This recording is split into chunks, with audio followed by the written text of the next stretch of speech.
चलिए तो बच्चा लोग लिखिएगा, innate immunity is of 4 types, it is of 4 types, it is of 4 types. First, physical barrier. अभी हम लोग इम्यूनिटी के उस पार्ट का बात कर रहे हैं जो जन्म से होता है। उनमें जो सबसे पहला पड़ रहा है इन्नेट इम्यूनिटी में, वो है फिजिकल बैरियर, जो फिजिकली एक बैरियर क्रिएट करता है। फिजिकल बैरियर लिखिए इसमें, it includes skin and mucosal lining, it includes skin and mucosal lining, includes skin and mucosal lining। Skin and mucosal lining का मतलब होता है स्किन जन्म से है, और आपको पता है skin is composed of dead cells, पता है ना सबको? स्किन में डेड सेल्स होता है, तो अगर स्किन में डेड सेल्स है तो जाहिर सा बात है कोई भी बैक्टीरिया उसको इन्फेक्ट नहीं कर सकता। कोई चीज जिंदा रहेगा उसको आप इन्फेक्ट कीजिएगा, जो पहले से मरा हुआ उसको क्या इन्फेक्ट कीजिएगा?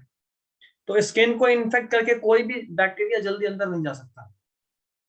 ठीक है, तो याद रखिएगा फिजिकल बैरियर में मतलब जो फिजिकली हमारे बॉडी को इम्यूनिटी प्रोवाइड कर रहा हो, जो फिजिकली हमारे बॉडी को किसी एक्सटर्नल एजेंट या पैथोजेन से प्रोटेक्शन प्रोवाइड कर रहा हो। तो सबसे पहला बैरियर हमारे बॉडी के स्किन है। कोई भी चीज हमारे बॉडी में इंटरनली अंदर पहुंचने से पहले स्किन से होकर गुजरना पड़ेगा, क्योंकि ऑलमोस्ट इम्पॉसिबल है। ठीक है, अगले लिखेंगे, physiological and chemical barrier. Physiological and chemical barrier.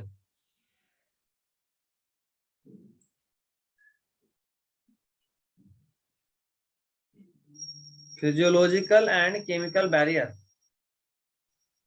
अब ये सवाल में आ रहा है कि भाई फिजियोलॉजिकल या केमिकल बैरियर कैसे होता है, तो देखते हैं।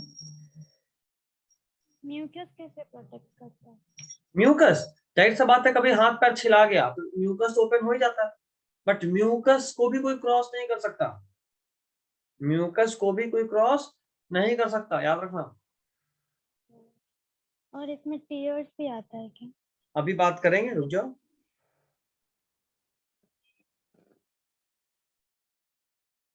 तो फिजियोलॉजिकल एंड केमिकल बैरियर में लिखिए, केमिकल्स लाइक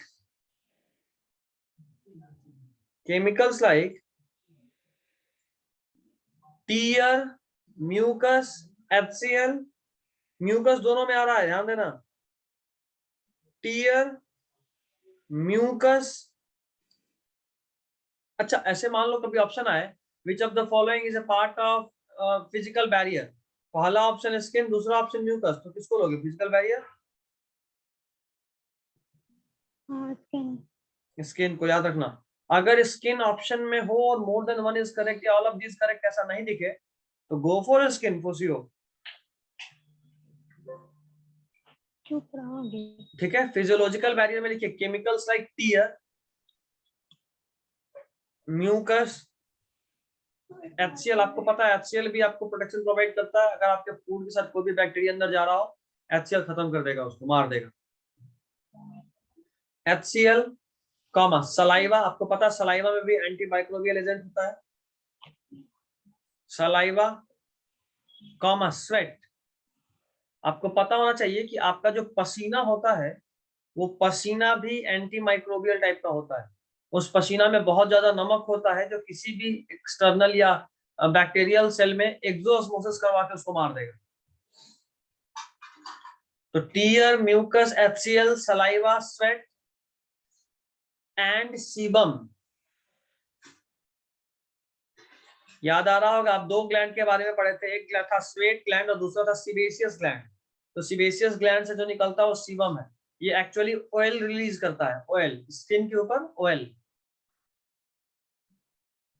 जब तक आपके चेहरे पे या कहीं भी बॉडी में ये सीबम का सिक्रीशन हो रहा होगा, यानी ऑयल आ रहा होगा आपके चेहरे पे या कहीं पे भी, तो आपके चेहरे पे साइन रहेगा, एक्चुअली में चमड़ा नहीं चमकता, यही तेल चमकता है।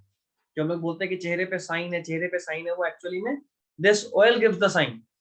और जैसे जैसे आपका एज एडवांस करता है, जैसे जैसे आप बूढ़े होते जाते हो, तो ये जो सीबेशियस ग्लैंड है ये भी थोड़ा थोड़ा वीक होते चला जाता है, और फिर आपके बॉडी में ऑयल का सिक्रीशन उस अच्छे तरीके से नहीं होता, ठीक है, फिर आपके बॉडी में ऑयल का सिक्रीशन उस तरीके से नहीं होता। तो दूसरे तरीके से अगर ऑयल का सिक्रीशन नहीं हो रहा है, यानी आपका बॉडी अब उतना जो स्किन का प्रोटेक्शन है ना, वो कौन सा नोट्स, हम कहाँ किसी मैंने नोट्स का वो बात, आपको नहीं, वो एवरीवन पे गलती से चला गया। अच्छा मतलब तुम और अंजलि बात कर रही है। नहीं, नहीं, वो कुछ पूछी थी तो आज हम बस उसका जैसे 2 आज वर्ड हो में रिप्लाई किए। क्लास के बाद अभी बात कीजिएगा दिखवा बच्चा रहे लोग, सर। क्लास के बाद बात करेंगे, अभी पहले सुन लो, ठीक है। तो ये जो सिबेशियस ग्लैंड है, ये सिबेशियस ग्लैंड का सिक्रीशन एज के साथ घटता है, और इसीलिए बाद में स्किन डेड होने लगता है, स्किन फटने लगता है, क्योंकि फिर सिबेशियस ग्लैंड उसको वापस से ठीक करने के लिए नहीं होता। सिबेशियस ग्लैंड ऑयल रिलीज करता है जो कि स्किन को प्रोटेक्शन भी देता है, और प्लस जो गैप्स वैप्स होता है उसको भर भी देता है। तो अब आप समझ गए फिजियोलॉजिकल और केमिकल बैरियर कैसे, फिजिकल जो फिजिकली बैरियर प्रोवाइड करे, केमिकल जो केमिकली बैक्टीरिया को अंदर आने से रोके यानी बैरियर प्रोवाइड करे। तीसरा लिखो सेलुलर बैरियर, लास्ट बस शिवम ना है। हाँ और भी दिख रहा है कुछ कुछ हमको अपने कॉपी में, बट नॉट फॉर यू। जैसे आपको पता होना चाहिए कि टीयर और सलाइवा में लाइसोजाइम होता है जो कि सेल वॉल को डिकम्पोज कर देता है। थायोसाइनेट एक केमिकल है जो सलाइवा में मिलता है जो कि एंटी माइक्रोबियल है। ये सब एलिमेंट में बताया था, तो दोबारा लिखने का कोई मतलब नहीं मिलता, अभी हमको उसका काम नहीं है।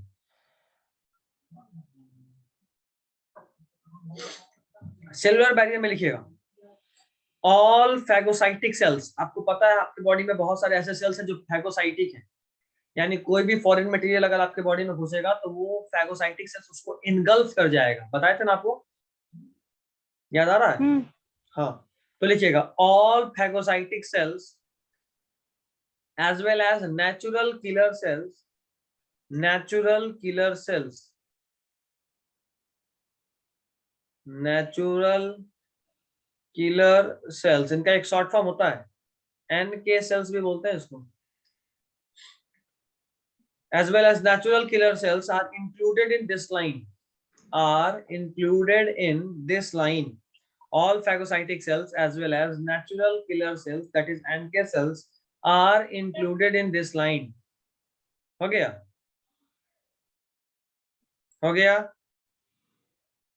देखिए NK Are cells included? in this line of defense, yeah, included in this line, are included in this line of defense, या फिर are included in this line only. ठीक है। ठीक है, अब सुनना, NK cells secrete परफोरिन, ये जो नेचुरल किलर सेल्स है ना, ये केमिकल सिक्रेट करता नाम है perforin. secretes perforin which create pores, which creates pores, which create pores for entry of water, for entry of water, which create pores for entry of water, resulting in cell lysis, resulting in cell lysis, cell के lysis में finally ये end होता है। Create कर देगा पोर, पोर करने की वजह से, पोर क्रिएट होने की वजह से क्या होगा, पानी अंदर आएगा, पानी अंदर आएगा, सेल को स्वेल कराएगा, सेल फट जाएगा, और फाइनली फिर सेल का लाइसिस यानी डिकम्पोजिशन हो जाएगा। ठीक है,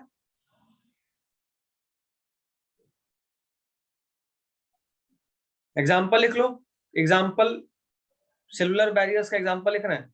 पहला मोनोसाइट, मोनोसाइट, दूसरा न्यूट्रोफिल,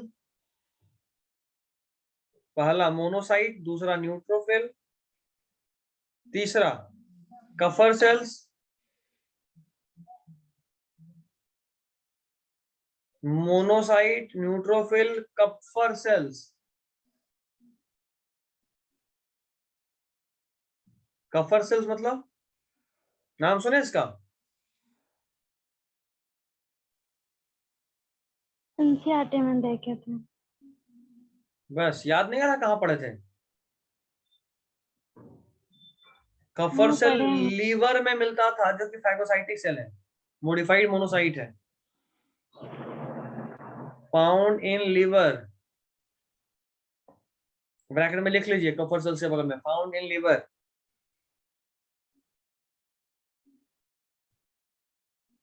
माइक्रोग्लियोसाइट्स, कॉमा देखा अगला सेल, माइक्रोग्लियोसाइट्स, माइक्रोग्लियोसाइट्स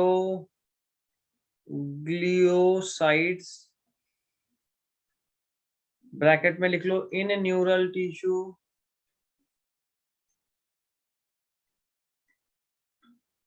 माइक्रोग्लियोसाइट्स इन न्यूरल टिश्यू, कॉमा हिस्टोसाइट्स और मैक्रोफेजेस, हिस्टोसाइट्स और मैक्रोफेजेस, हिस्टोसाइट्स और मैक्रोफेजेस।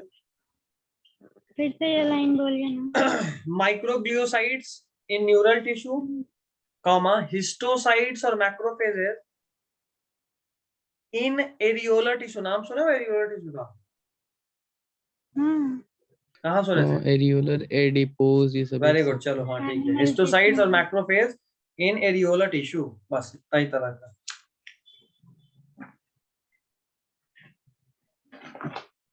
ठीक है, ये सेलुलर बैरियर था। चौथा लिखो, cytokine barrier.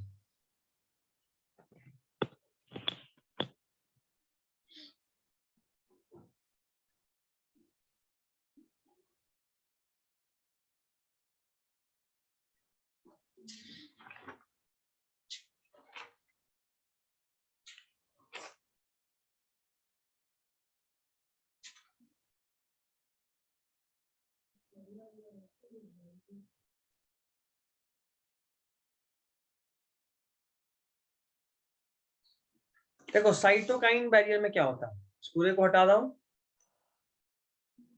Fourth is cytokine barrier.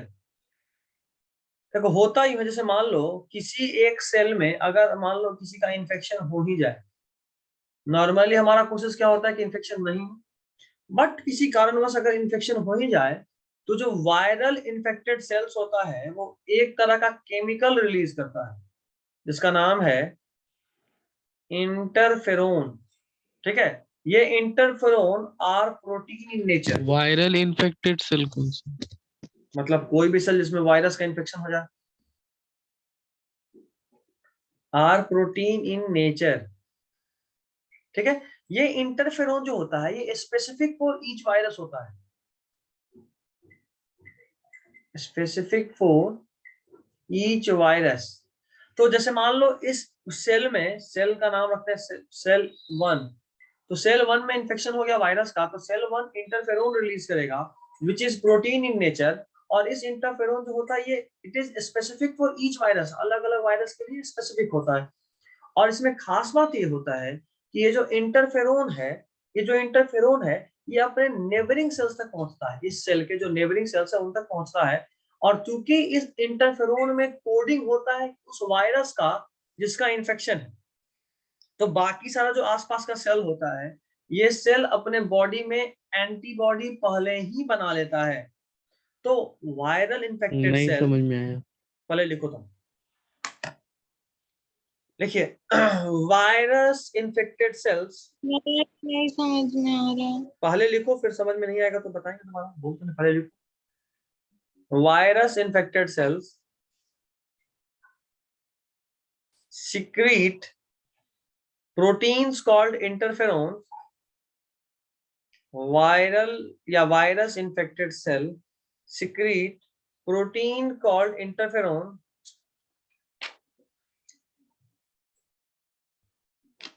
These interferon, full stop देके लिखना, these interferon, देखो अभी हम एक बात बताएं इंटरफेरॉन के बारे में, अब जरा रिलेट करना, लिखना नहीं, बस सुन, 1 मिनट सुन लो पहले। अभी अभी हमने पढ़ा कि इंटरफेरॉन जो है वो प्रोटीन है, कौन रिलीज करता है भाई? तो वायरल इन्फेक्टेड सेल। उसके बाद हम लोग पढ़े कि it is specific for each virus, पढ़े ना, स्पेसिफिक फॉर ईच वायरस। मतलब अगर वायरस 1 इन्फेक्ट किया तो मान लो इंटरफेरॉन 1 रिलीज होगा, वायरस 2 इन्फेक्ट किया तो इंटरफेरॉन 2 रिलीज होगा, वायरस 3 इन्फेक्ट किया तो इंटरफेरॉन 3 रिलीज होगा। समझ में आ रहा बात? ये समझे कि नहीं बताओ? ये समझे सब लोग? जल्दी बोलिए। हाँ। सब लोग हाँ या ना? एक बार फिर से, कहाँ पे? जो ये रिलीज कर रहा है प्रोटीन। हाँ, ये स्पेसिफिक होता अलग अलग वायरस के लिए। जैसे मान लो तुम सब वायरस हो, तो और तुम सब में से हम वो सेल है भाई जो मेरे पास आया, हम उसके लिए स्पेसिफिक एक नाम बोले। जैसे मान लो या जैसे मान लो हम भी क्लास करें, दानी सर भी क्लास है, तुम लोग बदमाशी के मूड में हो। सबसे पहले मेरे पास अंजलि आई तंग करने, भैया भैया ये सवाल का जवाब। तो हम देखिएगा, अच्छा ये हमको आज परेशान करने के मूड में है और मेरे नेबरिंग टीचर को भी परेशान ना करे, इसलिए हम चिढ़ा देते हैं, दानी सर बच के अंजलि है। अब दानी सर समझ के अच्छा अंजलि है, तो वो उसके हिसाब से मन में तैयार करके रखेंगे, अच्छा अंजलि आई ना, ये पक्का ये चैप्टर नहीं पढ़ी होगी, जैसे ही हमसे पूछे इससे पहले हम ही पूछ देते हैं, शांति से बैठ जाएंगे। समझ गए बात?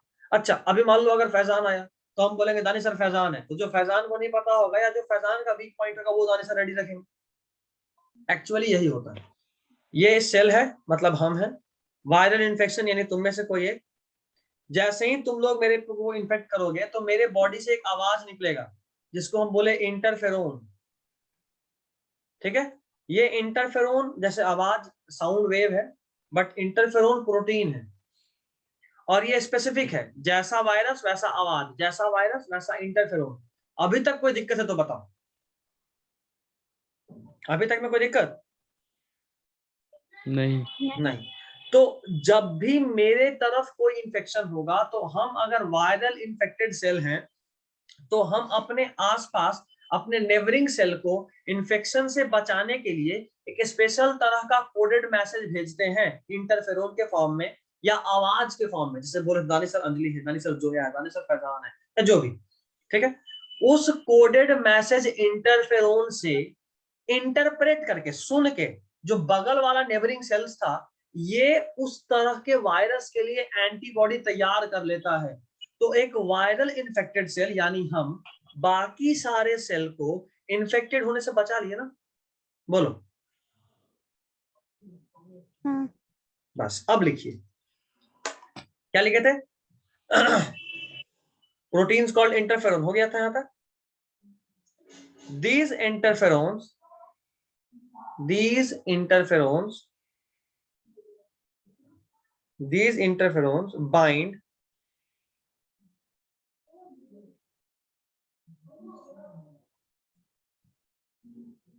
these interferons bind to the neighboring cells. These interferons bind to the neighboring cells and triggers the synthesis of and triggers the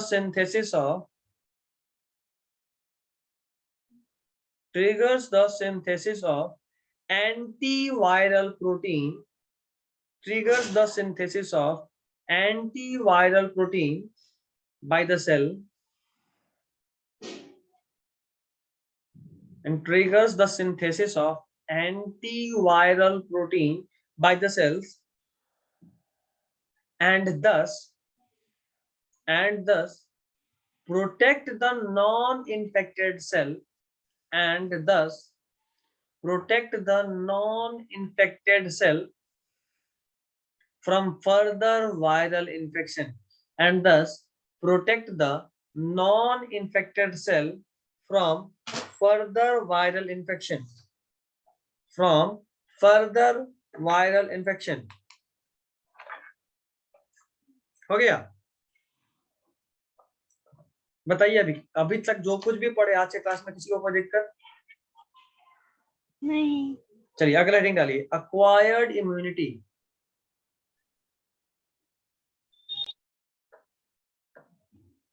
किसी को ये नहीं लग रहा है एक्सेस हो गया सर? अभी तो सिर्फ नहीं 1 भैया घंटा पढ़ा है। मजा आ रहा ना? हाँ ठीक है। अभी ऐसे भी सिर्फ 1 घंटा पढ़े हैं, कम से कम आधा घंटा। देखिए, it has following unique features. Acquired immunity के लिए लिखना है, इट हैज फॉलोइंग क्या चीज लिखवा है heading? Acquired Okay. Immunity. Innate immunity खत्म हो गया, 5वां। Acquired immunity. देखिए, अरे दूसरा। हाँ दूसरा एक्वायर्ड इम्यूनिटी लिख रहे हैं। जैसे पहला लिखे थे ना इनेट इम्यूनिटी, जिसमें पहले हम लोग पढ़े इतने टाइप का बैरियर है, 4 तरह का बैरियर, वो खत्म हो गया। अब हम लोग लिख रहे हैं अक्वायर्ड। एक था जो जन्म के समय लिए थे, हमारे बॉडी में आ गया था, उसको बोले थे इनेट। और जो जन्म के बाद हम अपने पूरे लाइफ टाइम में, in the course of our life time gain करते हैं, उसको बोलते हैं अक्वायर्ड। तो लिखिए अक्वायर्ड इम्यूनिटी। Acquired immunity. देखिए, इट इज ऑफ फॉलोइंग, नहीं sorry, it has following unique features. It has following unique features. It has following unique features. It has following unique features.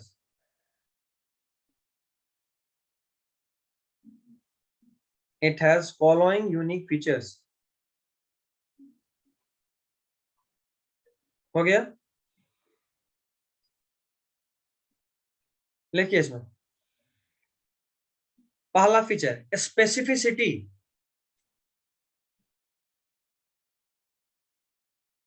पहला फीचर इज स्पेसिफिसिटी, मतलब ये special होता है, अलग अलग तरह के इन्फेक्शन के लिए अलग अलग तरह का स्पेसिफिसिटी। मेरा आवाज आ रहा ना सबको? हेलो? हाँ आ रहा। ठीक, स्पेसिफिसिटी। अगला लिखिएगा डाइवर्सिटी। बहुत तरह का होता है। आ रहा है भैया। बहुत लेट जा रहा है तुम्हारे तक, आ तो रहा, ये बात सही है। Diversity. Third, discrimination between self and non self. मतलब अक्वायर्ड इम्यूनिटी पहचान सकता है कि कौन सा सेल मेरे बॉडी का है और कौन सा सेल मेरे बॉडी के बाहर का है, भले ही वो पैथोजन हो या ना हो। डिस्क्रिमिनेशन। लेट हो जा रहा है। क्या हो रहा है?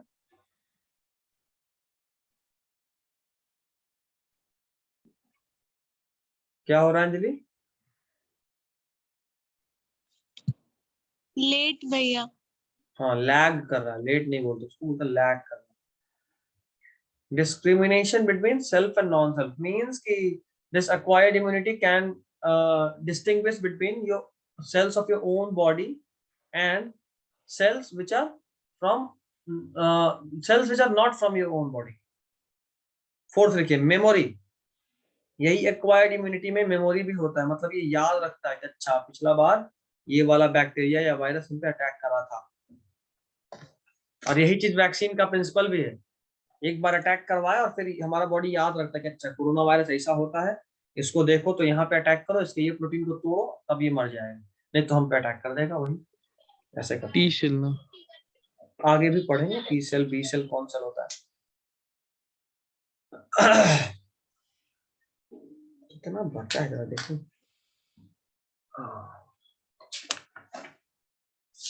कल एंटीबॉडी खत्म करके वो शुरू कर देंगे तो कितना हो जाएगा?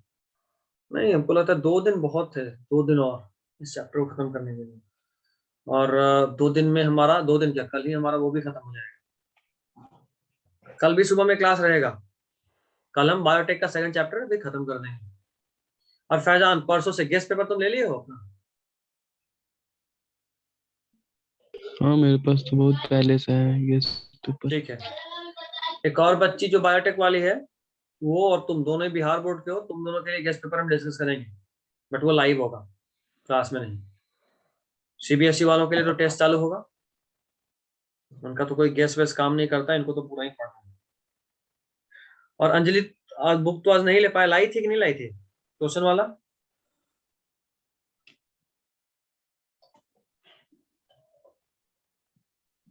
आए थे भैया लेकर हम। अच्छा अच्छा, कोई बात नहीं, चलो नहीं ऐसा है बारिश ही हो रहा था, कोई नहीं, कल भी लेते आना, कल भी तो तुम्हारा क्लास रहेगा ही, तुमको तो डेली ही मिलना है सुबह शाम।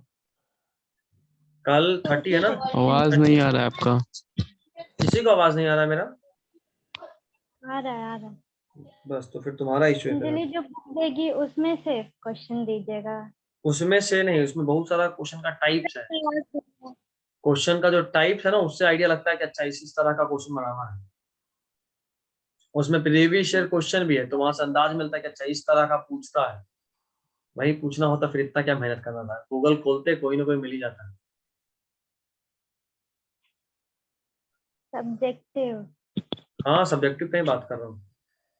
फैजान तुमको ही सिर्फ नहीं आ रहा, बाकी लोगों को आ रहा है।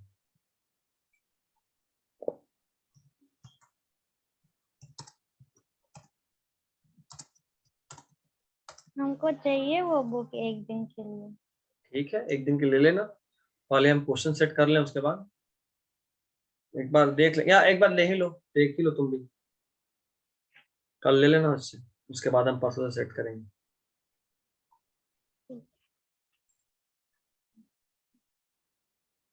चलिए तो ये भी हो गया। फैजान का नेटवर्क साइड में शायद थोड़ा फ्लक्चुएट कर रहा है, अगर आवाज आएगा क्लियर तो कंटिन्यू करेंगे दोनों में। फैजान अभी आवाज क्लियर है? अब आवाज आ रहा है। बोल रहे हैं, क्या बोल रहे थे? Guest paper. गेस्ट पेपर तुम्हारा जो है ना, उसका सारा ऑब्जेक्टिव क्वेश्चन हम डिस्कस करेंगे क्लास में, ठीक है? टेस्ट जो होगा वो तो होगा ही, बट तुम्हारा चूंकि गेस्ट से आता है क्वेश्चन हम सुने, तो हम एक बार उसको भी डिस्कस कर देंगे, ठीक है?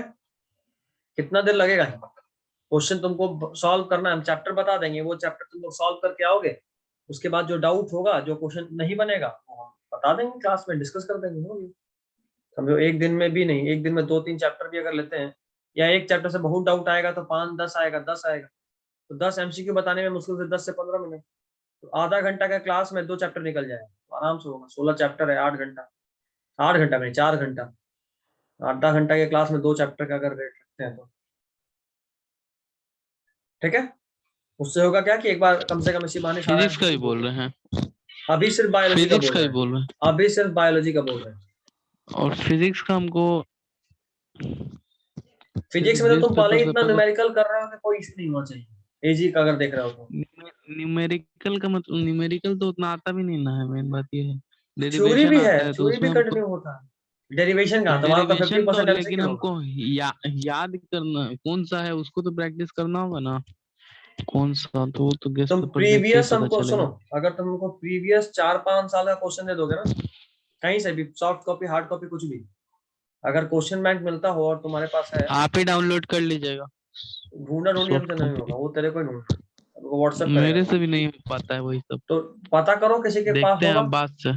हाँ पता करो, या कोई तो क्लास में लिया होगा क्वेश्चन बैंक तरह का कुछ भी, केमिस्ट्री वाले में बात करो, क्वेश्चन देखो। बैंक तो क्वेश्चन बैंक में प्रीवियस क्वेश्चन नहीं होता है, वो तो है शायद, तो बस हो लेकिन जो गया। हम लिए हैं शायद उसमें उसमें है क्वेश्चन तुम्हारे वाले में नहीं बैंक है, में, मे वो भी। गाइड है सुनो, वो। तुम्हारे वाले गाइड में में नहीं आता है क्वेश्चन। नहीं, गाइड का हमको पता नहीं, अगर मान लो तुम्हारे वाले में नहीं भी रहा ना, तो बाकी किसी के पास अगर होगा तो वहां से ले लेना, हमको बस देखना है, हमको आइडिया लग जाएगा, फिर हम संभाल लेंगे, ठीक है? चलिए 10 मिनट और दिख रहा है, क्या आगे कंटिन्यू करो या छोड़ दो, बोलो। छोड़, कुछ लिखवाए थे मेमोरी के बाद। नहीं, मेमोरी के बाद कुछ नहीं लिखवा है, छोड़ 5 लाइन हो जाएगा, लिखवा दूं 10 मिनट में, या जाओ रहने दो, छोड़ो, कल सुबह लिखवा में दीजिए। बायोटेक लिखवा दें जोया, हाँ, लिखवाएं या छोड़ दें?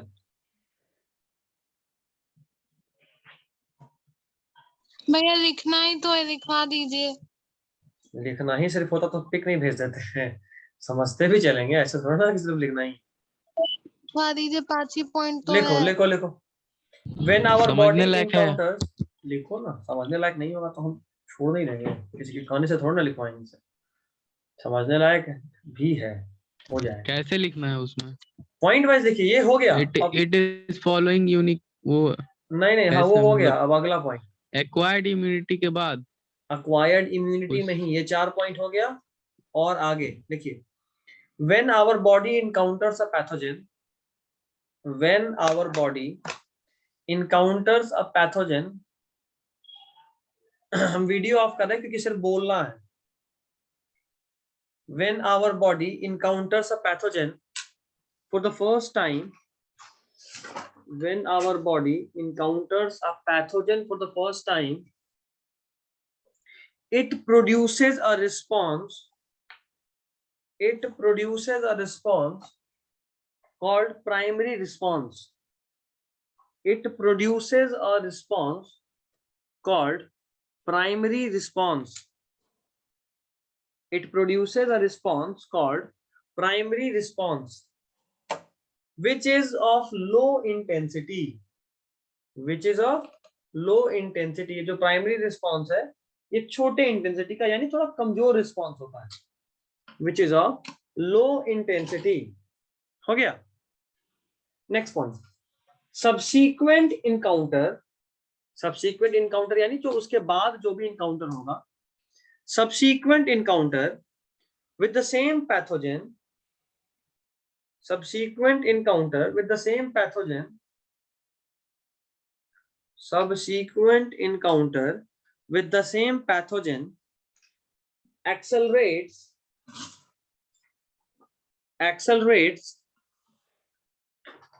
a highly intensified, यानी बहुत जबरदस्त response, accelerates a highly intensified secondary, highly intensified secondary और anamnestic response। anamnestic स्पेलिंग देखो लिख रहा हूं, इंटेंसिफाइड के बाद highly intensified secondary और anamnestic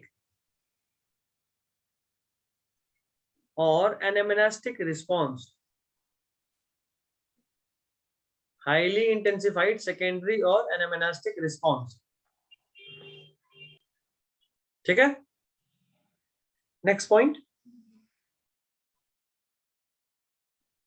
अच्छा यहां पे एक सबहेडिंग डालो, humoral immune system. Immune system को हम लोग 2 पार्ट में डिवाइड करते हैं। ये जो इम्यूनिटी हमको मिल रहा है, क्या वो ब्लड सेल्स के थ्रू मिल रहा है?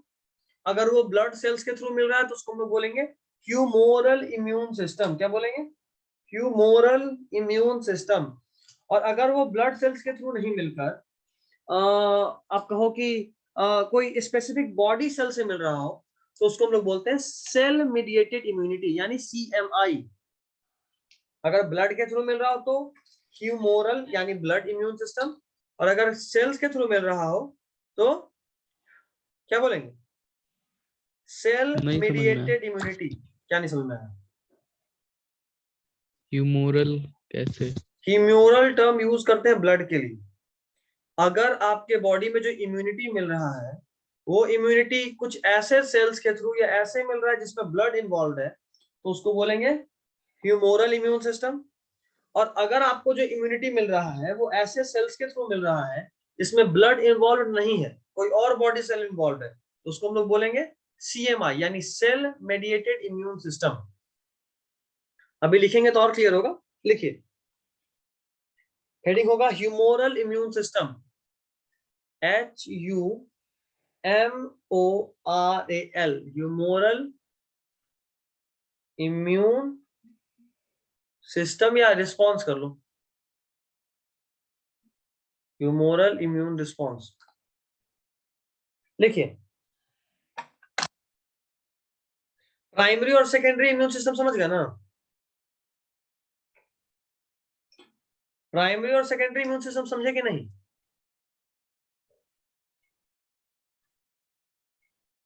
देखो, जैसे ही आपके बॉडी में किसी सेल्स का अटैक होता है, किसी बाहरी सेल का अटैक होता है, जैसे ही, तो पहली बार में मेरे बॉडी को पता नहीं होता कि सामने वाला जो अटैक किया वो कैसा है, उसका नेचर क्या है, कितना इंटेंस है, कितना स्ट्रांग है या वीक है। तो हमारा बॉडी धीरे धीरे डर डर के उसके ऊपर एक्ट करता है। इसको बोलते हैं प्राइमरी रिस्पॉन्स। अब पहली बार में उसको उस वायरस या बैक्टीरिया के बारे में सब कुछ पता चल गया और हमारा टी सेल उसको याद भी रखे हुए कि अच्छा ऐसा वाला था। तो अगली बार जब वैसा ही कोई बैक्टीरिया या सेल मेरे ऊपर अटैक करेगा तो मेरा बॉडी बहुत ही इंटेंसिफाइड या बहुत स्ट्रांग रिस्पॉन्स देगा, देखते के साथ दनादन मारना चालू। इसको बोलते हैं सेकेंडरी रिस्पॉन्स या एनामेनास्टिक रिस्पॉन्स। सेकेंडरी रिस्पॉन्स या फिर एनामेनास्टिक रिस्पॉन्स। ठीक है, चलिए उम्मीद करते हैं आपको समझ में आया हो। ह्यूमोरल इम्यून सिस्टम अगले क्लास, इम्यून रिस्पॉन्स अगले क्लास में पढ़ेंगे क्योंकि 3 मिनट ही टाइम बचा है। तो कोई डाउट हो तो बताइए। कोई डाउट? अंजलि, जोया, फैजान बताइए, कोई डाउट? नहीं, अंजलि और फैजान कोई डाउट?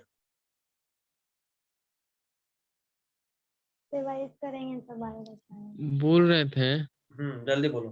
वो जो आप हेयर लॉस कीमोथेरेपी बताए थे, वो जो नॉर्मल केस देखने को मिलता है जिसमें मतलब इंसान को वही पूरा जो होता है, समझ ही रहे हैं आप, तो यही क्या? कीमोथेरेपी के कारण ही होता है। जो गंजा हो जाता है? बाल हाँ हाँ। जरूरी नहीं है, बट हाँ कीमोथेरेपी में होगा, नॉर्मली नहीं होता है। ऐसे भी बाल उड़ सकता है, बट कीमोथेरेपी अगर होगा तो भी उड़ेगा, ये कंफर्म। और पूछिए अंजलि, कोई डाउट?